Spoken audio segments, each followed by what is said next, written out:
दिग्विजय सिंह की बात कर लेते हैं क्योंकि उनका ये कहना है, सवाल उठा रहे कि ये प्राण प्रतिष्ठा आखिरकार रिलीजियस यानी कि धार्मिक इवेंट था, पॉलिटिकल यानी कि राजनीतिक इवेंट था।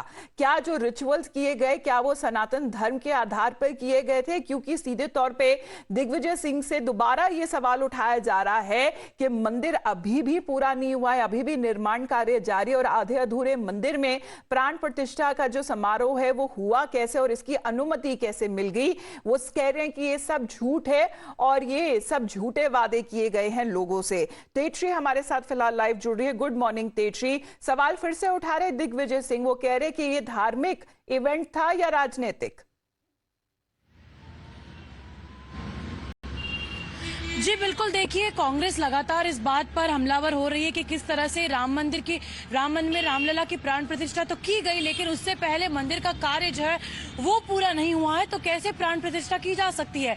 और ये सवाल केवल दिग्विजय सिंह ही नहीं, कई अन्य कांग्रेस के नेता भी उठा चुके हैं। लेकिन अब इस बार प्राण प्रतिष्ठा होने के बाद दिग्विजय सिंह ने ट्वीट किया है और ट्वीट में उन्होंने इस बात का जिक्र किया है कि किस तरह से रामलला की प्राण प्रतिष्ठा की गई बावजूद इसके कि मंदिर निर्माणाधीन था। और इसमें उन्होंने ये भी लिखा, इस ट्वीट में उन्होंने ये भी लिखा हुआ है कि शास्त्रों के अनुसार यदि कोई मंदिर निर्माणाधीन होता है तो उसमें प्राण प्रतिष्ठा या फिर पूजा अर्चना नहीं की जा सकती है।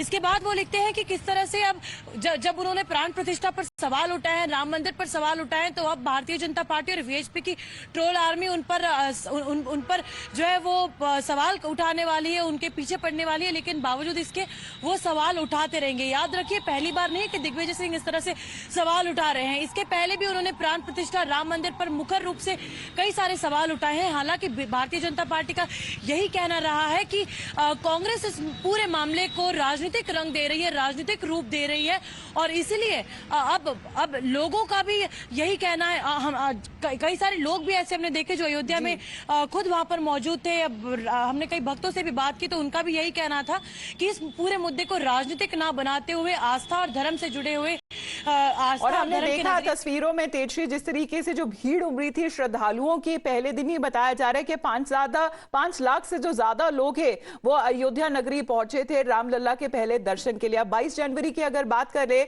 तो एक ऐसा ऐतिहासिक दिन, ऐसा ऐतिहासिक मौका है जो सभी को याद रहने वाला है।